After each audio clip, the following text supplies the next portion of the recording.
The Tower Treasure, Chapter 15. The Chief Gets a Bomb.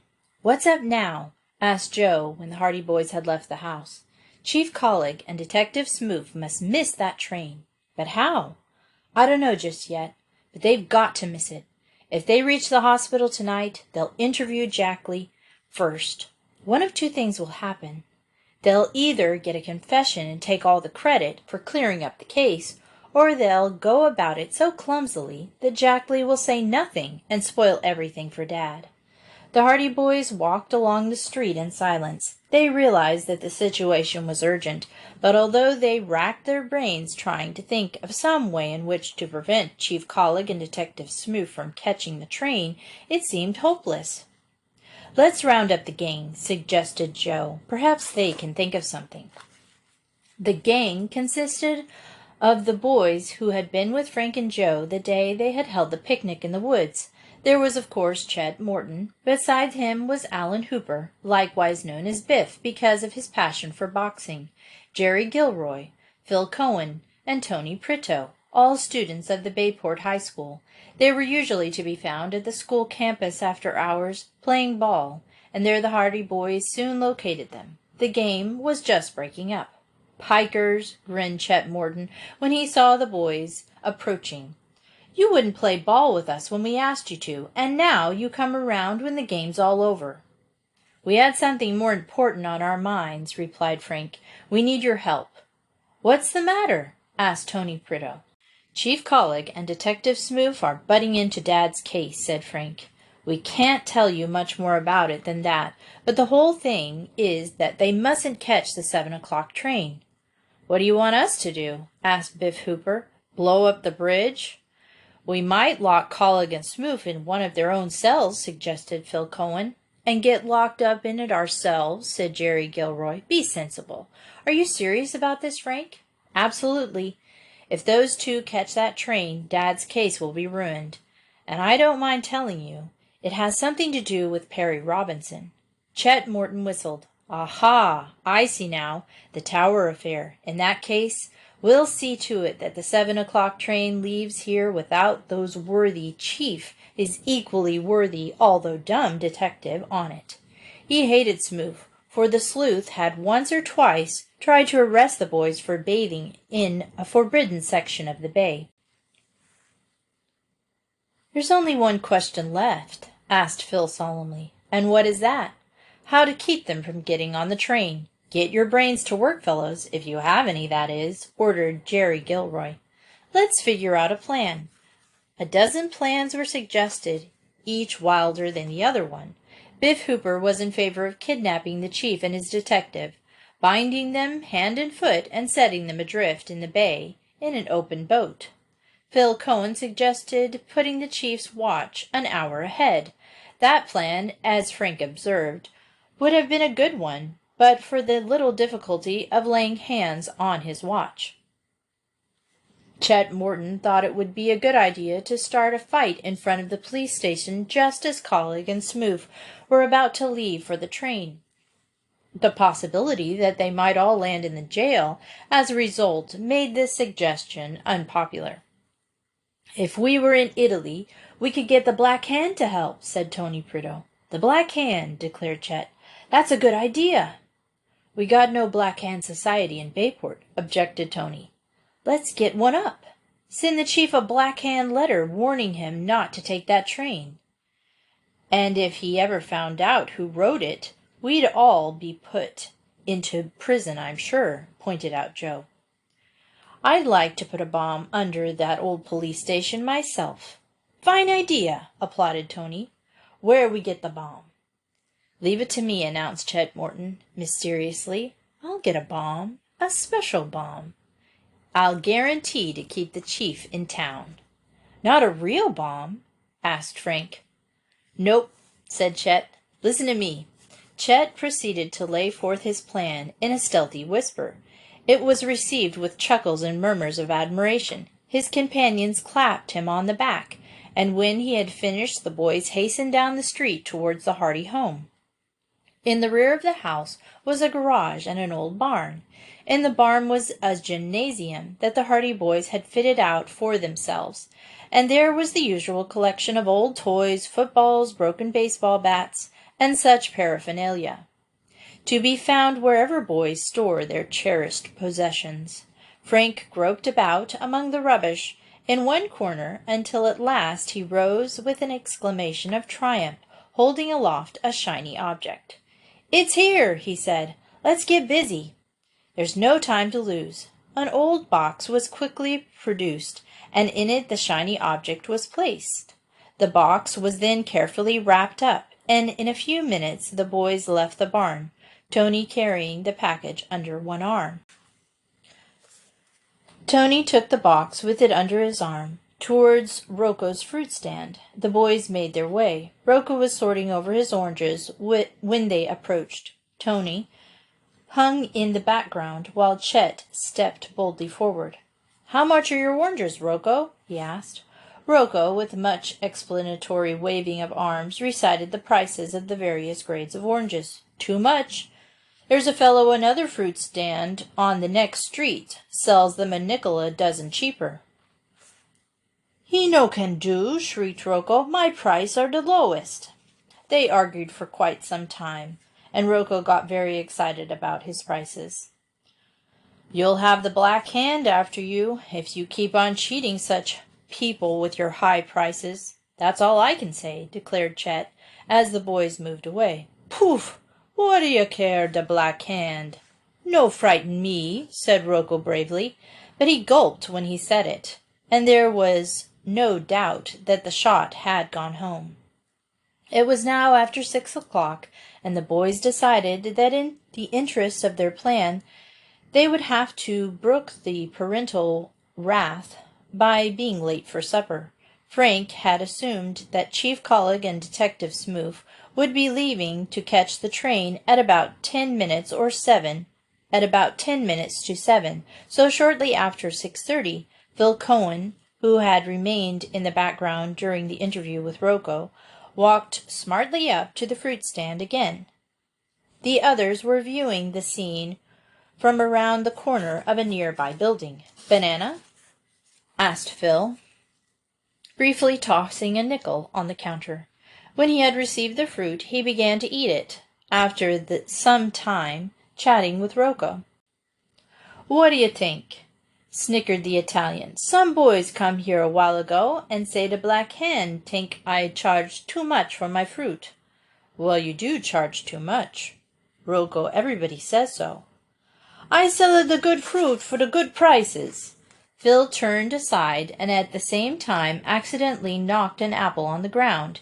He bent to pick it up, Rocco eyeing him narrowly in case he tried to slip it into his pocket. But Phil did not get up at once. Instead he said, "Oi, what's this?" "What do you find?" "What's this, Rocco?" Phil rose from the front of the stand with the package in his hands. "I found it under the counter." Rocco stared, his mouth opened in dismay. For sounding clearly from inside the package was a steady tick-tock, tick-tock. "A bomb!" he shrieked. "Put 'em down!" Whereupon he scrambled wildly over the array of fruit at the back of the stand, knocked over a tray of oranges, and went sprawling over the opposite counter, roaring "Police!" at the top of his lungs. Phil, with a fine imitation of fright, put the package on top of the counter and fled. Rocco, in his white apron, was dancing about in the middle of the street, yelling, "Bombs! Police! The Black Hand!" He reached the doorway of the police station just as Chief Collig and Detective Smoot were leaving for the train, panting with fear and excitement. Rocco implored them to save him from the Black Handers who had put a bomb under his fruit stand. "The bomb, she go tick-tock," he wailed. "She blow the stand to pieces." "A bomb!" exclaimed Chief Collig. "Surely not in Bayport." "I always thought there were Black Handers around here," said Smoot. "She blow up the fruit stand. Come quick." Chief Collig and Detective Smoot followed Rocco to the corner. Then they peered round until they could see the deserted fruit stand with the package on the counter. "You say it goes tick-tock?" "Just like the clock." "Must be a bomb, all right," said Smoot. "They run by clockwork." Might go off any minute, observed the chief. I hate to go near it. Smoove, you go, and pour a bucket of water over it. Me? Yes, you. You're not afraid, are you? No, I'm not afraid, muttered Smoove, mopping his brow, but I got a family to think of. Coward, said Chief. I'd do it myself, only it wouldn't be right, seeing you're my subordinate officer. Bad for discipline. The worthy officer stared at the package on the fruit stand counter while Rocco danced with impatience. Neither Collig nor Smoove dared approach any closer. But they realized something must be done. Where's Riley? Asked the chief at last. Out on his beat, around the corner. Get him. Smoove departed hastily, glad of the chance to get away from the vicinity of the supposed bomb.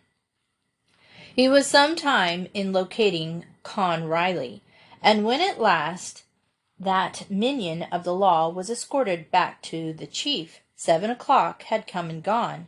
So had the train. Chapter 16. A Confession. Riley, ordered the chief, see that package on the counter of the fruit stand? Go and get it and pour a pail of water over it. Huh? Exclaimed Riley, gaping. Pour a pail of water over it. Riley took off his helmet and scratched his head. He began to wonder if his chief's brain had been affected by the heat. Don't stand there staring at me, snapped Collig. Hurry up and obey orders. This is the meanest job I ever got, observed Con Riley. But he ambled across the street, wondering why a crowd of people had collected, for word had quickly spread that the bomb had been found under Rocco's fruit stand, and when he reached the package he inspected it wonderingly. Maybe she blow him up to little bits, suggested Rocco fearfully. He has insurance, said Chief Collig. We'll give him a fine funeral, observed Smoove.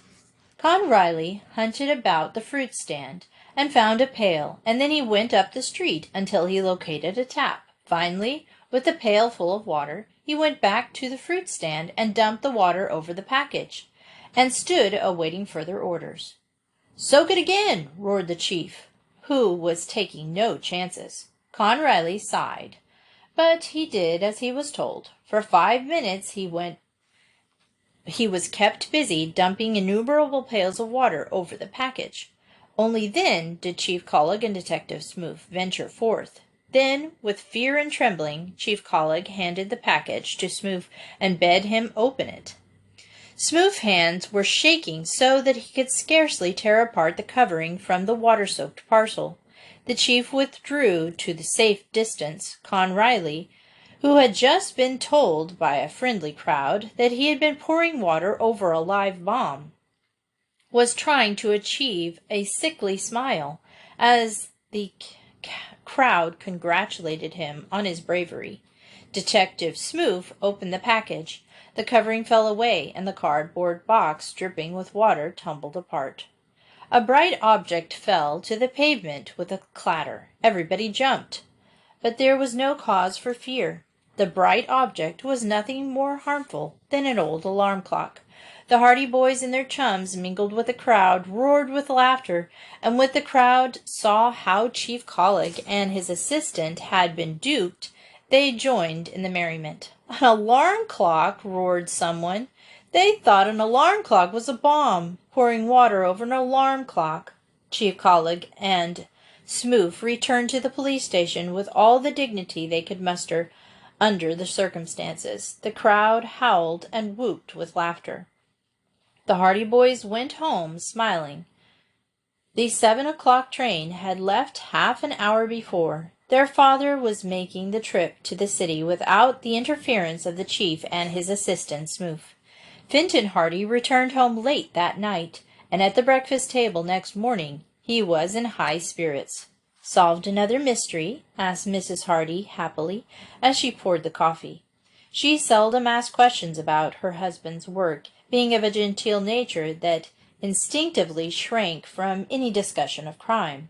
It frequently distressed her that Mr. Hardy's occupation should be one that meant terms of imprisonment for those whom he cunningly and cleverly had brought to justice. But her husband's attitude this morning was so unmistakably jubilant that she was glad, for his sake, that he had scored another success. "Practically solved, my dear, if you'd care to hear all about it." "Not me. You know how I don't care to hear about these terrible things." "Well, the boys shall hear of them. They are interested. If they'll come into my den after breakfast, they'll learn all about it." "That means you succeeded," Frank said. "Eat your bacon and eggs, and don't be impatient." After breakfast, the boys went with their father into the den off the library, eagerly awaiting news of his mission of the previous evening.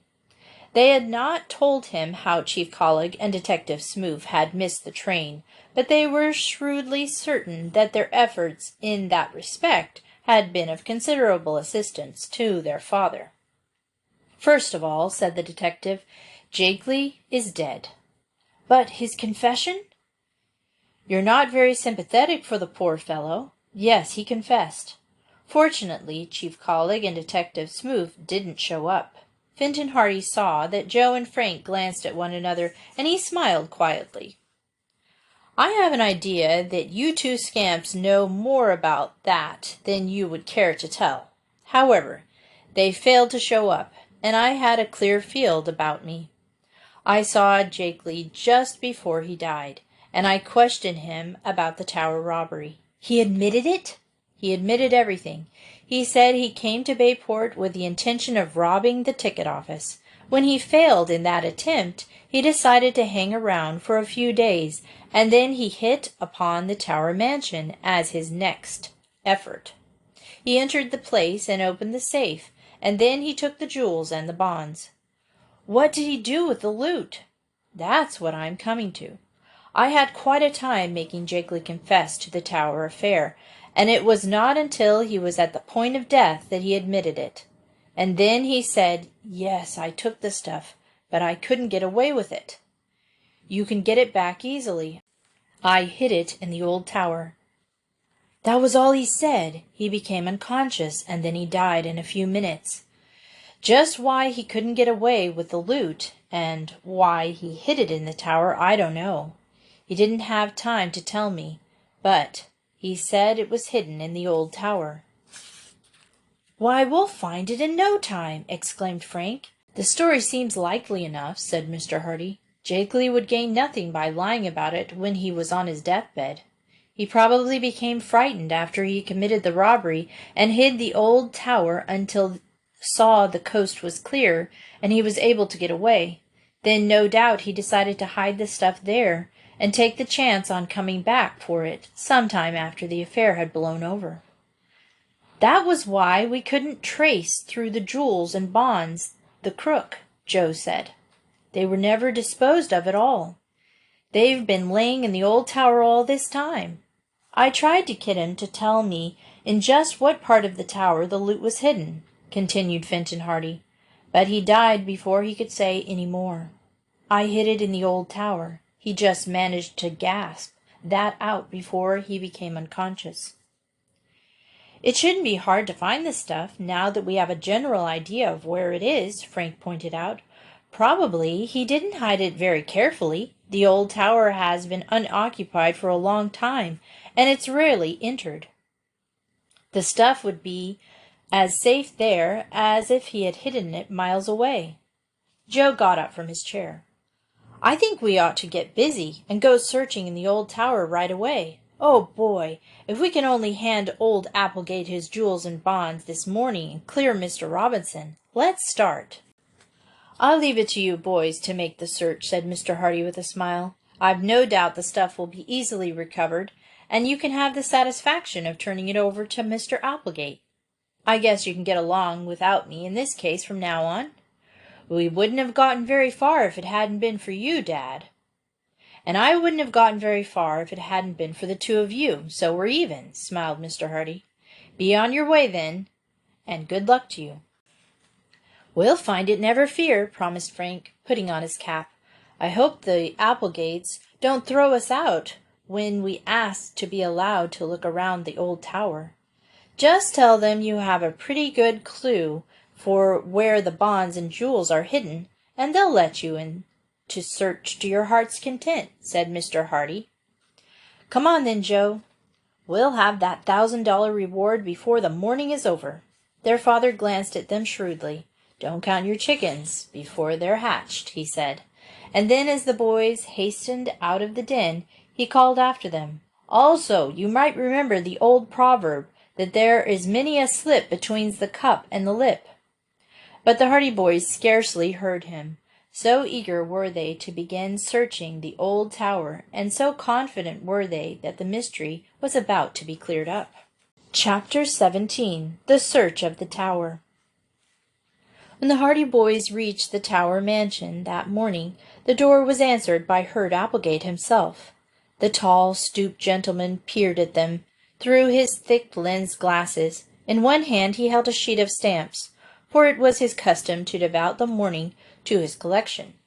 "Yes," he said testily, for he was annoyed at being disturbed. "What do you boys want here at this hour of the day?" "You remember us, don't you?" asked Frank politely. "We're Mr. Hardy's sons." "Fenton Hardy, the detective? Are you his boys?" "Yes, sir." "Well, what do you want?" "We'd like to take a look through the old tower, if you don't mind. We've got a new clue about the robbery you had here a while ago." "Want to look through the old tower? Of all the impudence! What do you want to look through the tower for? And what has that got to do with the robbery?" "We have evidence that leads us to believe that the jewels and bonds were hidden in the tower by the thief." "Oh, you have evidence, have you?" The old man peered at them very closely.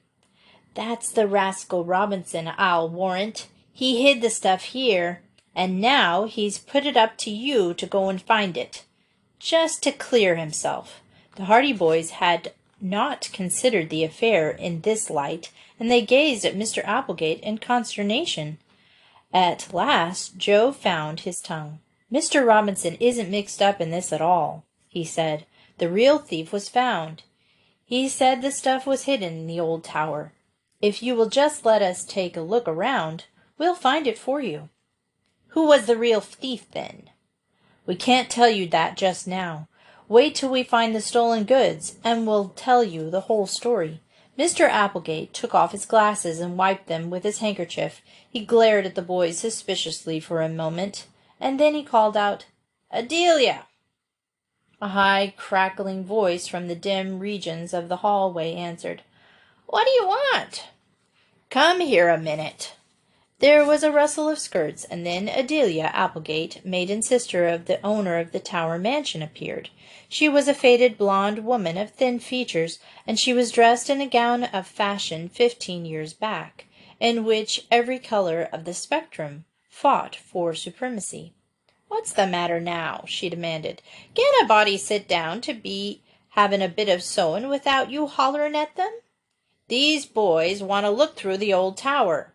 What for? Up to some mischief, I'll be bound. They think they can find the bonds and jewels." "Oh, they do they?" sniffed the old woman. "And what would the bonds and jewels be doing in the old tower?" "We have evidence that they were hidden there after the robbery," replied Frank. Miss Applegate sniffed again and viewed at the boys with suspicion. "As if any thief would be fool enough to hide them right in this old house." "These are Mr. Hardy's boys," exclaimed Herd Applegate. "He's the big detective, you know." "All detectives," said Miss Applegate, "are nosy, always prying into other people's affairs." "We're just trying to help you," put in Joe politely. "Go ahead, then, go ahead," said Miss Applegate with a sniff. "Come around at the hour of the morning, disturbing honest folks. Go ahead and tear the whole tower to pieces, if you like. But I'll be bound you won't find anything. That's all foolishness. You won't find anything." Consent having been given, Herd Applegate led the way through the gloomy halls and corridors of the mansion towards the old tower. He was inclined to share his sister's view that the boys' search would be in vain. "Might as well save yourself the trouble," he declared.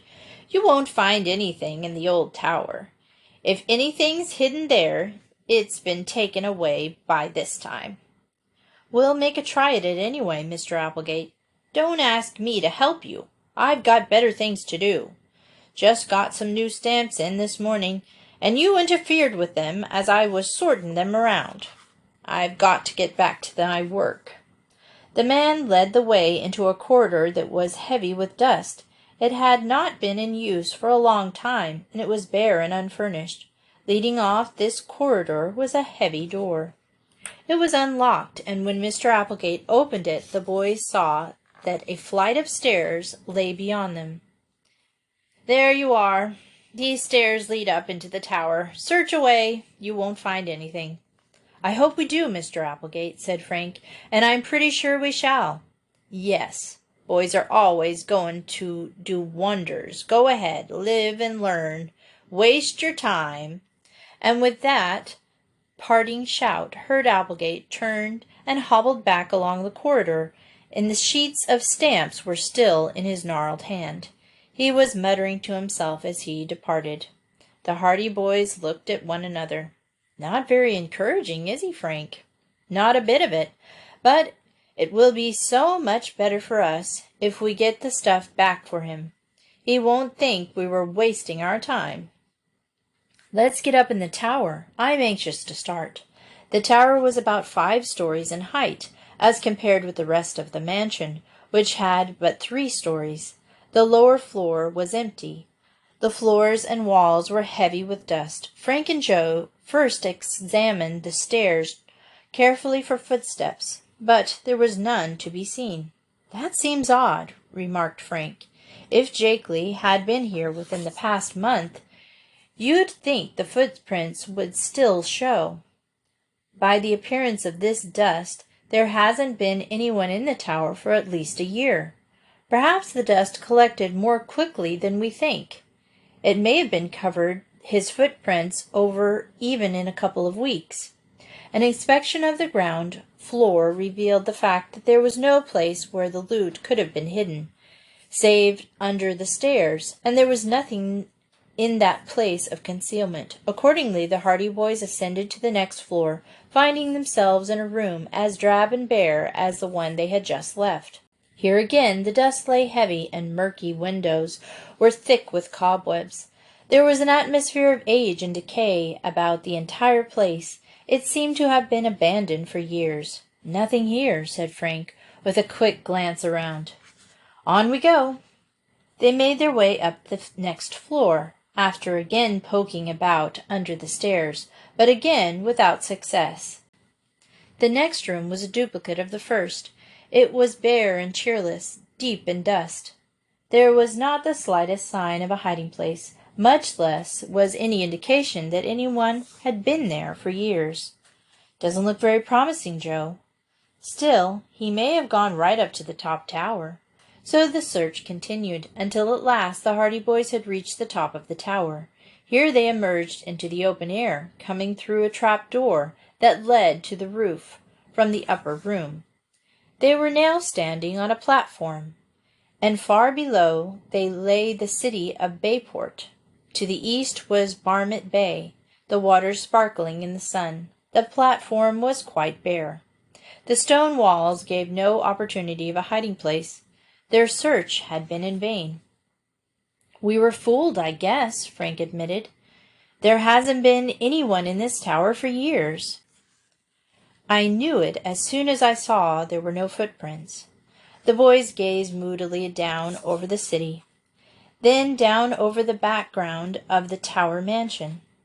The roofs of the mansion itself were far below, and directly across from them rose the heavy bulk of the new tower. "Do you think he might have meant the new tower?" exclaimed Joe suddenly. "Dad said he specifically said the old one." "But he may have been mistaken. In the darkness and everything, perhaps he didn't know the difference." "That's possible, too. It's certain that he didn't hide anything in this tower, at any rate, although why he should say the old tower." "Let's ask Mr. Applegate if we can search the tower now." "What a fine chance we have! He'll crow over us now in real earnest when we go back and tell him we didn't find anything. He'll say, 'I told you so,' and we'll try to get into the new tower, he'll just laugh at us. It's worth trying anyway. We can tell him the whole story about Jakely. That ought to convince him, and besides, his words won't hurt us. Disappointed, the Hardy Boys descended through the trap-door, and then made their way down through the tower until at last they were in the long, gloomy hallway again. Their clothes were covered with dust, and their hands and faces were grimy. Slowly they trudged back into the main part of the mansion again, and there they met Adelia Applegate, who popped out of the doorway as they were passing, and cackled with delight. "So, they're the fine boys who were going to find the stolen stuff for us, huh?" she exclaimed, in her crackled voice. "So these are the boys who were so sure it was hidden in the old tower. Well, well, and they didn't find anything after all." "I'm afraid we didn't, Miss Applegate," Frank answered with a smile. "But if you and Mr. Applegate will let us tell our story, I think we can convince you that we really thought the stuff was hidden there. Even yet, I believe it is hidden somewhere in the mansion, probably in the new tower." "In the new tower?" she sniffed. "Absurd. I suppose you'll want to go poking there as well." "If it wouldn't be too much trouble." "It would be too much trouble indeed," she shrieked. "I shan't have any boys rummaging all through my home on a wild goose chase like this. You'd better leave right now, and forget all this nonsense." Her voice had attracted the attention of Herd Applegate, who came hobbling out of his study at that moment. "Now what's the matter?" he demanded. Then, seeing the boys, his face became creased in a triumphant smile. "Aha! So you didn't find anything after all. Ha ha, hee hee hee." He began to chuckle, immensely pleased with himself. "I told you so."